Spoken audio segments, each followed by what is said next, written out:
तमाम और किसान मजदूर सभी के बीच में खड़े होकर अपना प्रबोधन जारी रखा। तो एक केवल कॉलेज के प्रोफेसर प्राध्यापक नहीं थे, वो एक जिंदगी भर जीवन भर के लिए अध्यापक थे, प्रबोधन करता थे। ये भी उनकी एक बहुत बड़ी विशेषता थी। हम लोग देखें कि अर्थव्यवस्था में ये विकेंद्रीकरण की भूमिका जो वो लेते थे,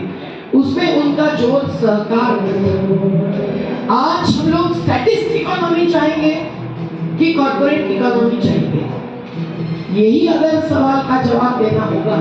तो हम लोग कंपनियों को नहीं, शासन के ही हाथ में सभी सार्वजनिक संपदा रखिए, सभी उद्योग रखिए, ये कहकर चुप नहीं बैठ पाएंगे। हमारे उद्दिष्ट समता, न्याय, जीवन आजीविका बचाने के नहीं, बुनियादी जरूरतों की पूर्ति भी कर पाएंगे। और इसलिए विकेंद्रीकरण के साथ साथ हमारा आधार क्या होगा अर्थव्यवस्था का, इसको सहकार ही एक जवाब है। ये आज अगर हम समझेंगे नहीं तो कंपनियों की मनमानी, जो हम सेंचुरी के कुमार मंगलम बिरला के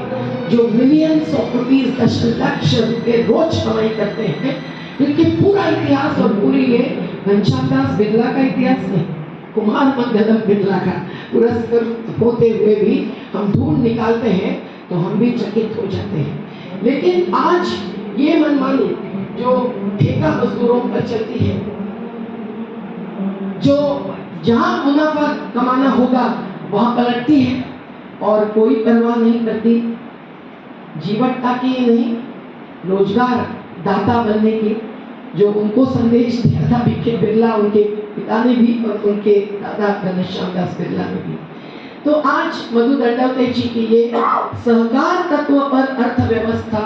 आधारित होनी चाहिए, ये भूमिका और विशद करने की जरूरत नहीं है, पर मुझे लगता है हर मुद्दे पर एक विकल्प और शाश्वत विकास की भूमिका मानी जा सकती है। चाहे वो किसान और मजदूरों के बीच, उत्पादक और ग्राहक के बीच का संबंध कैसा हो, इसके लिए हो, चाहे वो ग्राम विकास के तहत बुनियादी जरूरतें वहां उपलब्ध संसाधनों के ही ऊपर छोटे मोटे उद्योग, जो अनुच्छेद 43 में संविधान में भी लिखा है, उस प्रकार के उद्योगों को लेकर आगे बढ़ाने की बात हो। हर बात को मधु दंडवते जी ने अपने संसद के भाषणों में बहुत ही तगड़े रूप से रखकर संसद पटु, बहुत ही उच्च दर्जा के ये मान्यता प्राप्त की थी। हम देख रहे हैं कि उनकी दलीय राजनीति में एक जो भूमिका थी वो भी बहुत अलग अलग प्रकार की थी, जिस पर हम आएंगे। लेकिन उनकी जो आंदोलनकारी भूमिका थी उसमें एक विशेष आंदोलन था गोवा मुक्ति आंदोलन, जिसमें किस प्रकार से लोहिया जी के साथ साथ मधु दंडवते जी ने भी अपने टीम को लेकर, जत्थे को लेकर कैसे प्रवेश करते हुए बहुत सारा अत्याचार झेला, पर उसके बावजूद कुछ मौतें भी भुगतनी पड़ी। उसके बावजूद हाँ, प्रमिला दंडवते जी को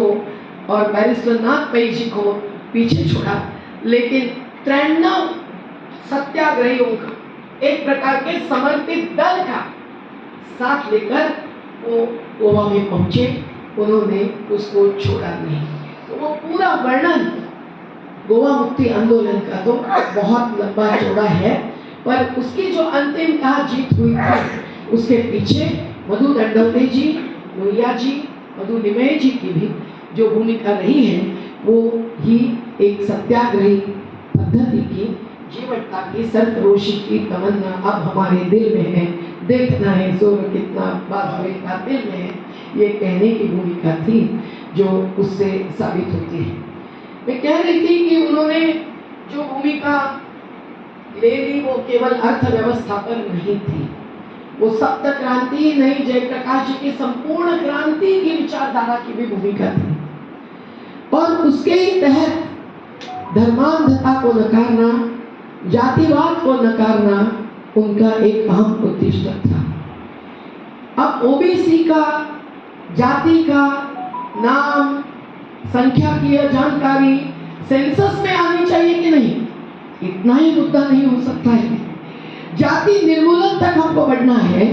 तो आज ओबीसी का मुद्दा भी हो, मराठा समाज का मुद्दा हो, पसमंदा मुसलमानों का मुद्दा हो, वो केवल अगर चुनावी राजनीति तक सीमित रहता है तो हम जाति निर्मूलन तक कैसे पहुंचेंगे? इस सवाल का जवाब इन दोनों चीजों को, आरक्षण को और जाति निर्मूलन को जोड़कर मधु दंडवते जी जो सुंदर भूमिका रखते थे उसी से हमको मिलता है। क्योंकि ये बहुत महत्व की बात है कि हम जबकि आरक्षण एक विशेष आधार, जो वंचित रखे गए हैं, जो दलित किए गए हैं, जो पीड़ित किए गए हैं, उनके लिए एक अवकाश और अधिकार निर्माण करने के लिए अपनाते हैं, तब भी हम लोग ये मानकर चलते हैं कि जो यूनिवर्सल पॉलिसीज होनी चाहिए, जो सभी देश के नागरिकों के लिए जात पात धर्म लिंग भेद वर्ग भेद के पार जो बुनियादी जरूरतें पूरी करने का अहम प्राथमिकता मानने वाली एक भूमिका होनी चाहिए, वो भोजन का अधिकार हो, शिक्षा का अधिकार हो, स्वास्थ्य का अधिकार हो, आवास का अधिकार हो, हर में होनी चाहिए। और वो पॉलिसीज अगर ठीक होगी तो आरक्षण की जरूरत भी नहीं पड़ेगी। 10 साल में आरक्षण खत्म होना था पर वो नहीं हुआ, मंडल आयोग के बाद भी होना था पर वो भी नहीं हुआ। तो मधु दंडवते जी ने ये दोनों चीजों को जो जोड़ने का काम किया और उसकी जो स्पष्टता की है उसको मैं केवल याद दिलाती हूँ। इसको भी पढ़ना आज के युवाओं ने भी बहुत जरूरी है। नहीं तो मंडल आयोग के सामने कुछ युवाओं ने भी हम इक्वालिटी के पक्ष में हैं ये कहते हुए आंदोलन किया था। मैं नाम नहीं लेती हूँ पर आपको मालूम होगा। और हम लोग ये जानना चाहते हैं कि आज हम लोग बहुजन को ही नहीं, जन जन को समता और न्याय के मूल्यों की चौखट में जब अधिकार दिलाना चाहते हैं तो हम लोग ये विशेष वंचित समाज को विशेष लाभ और विशेष अधिकार देते हुए भी जाति निर्मूलन पर और धर्मांधता को खत्म करने पर कैसे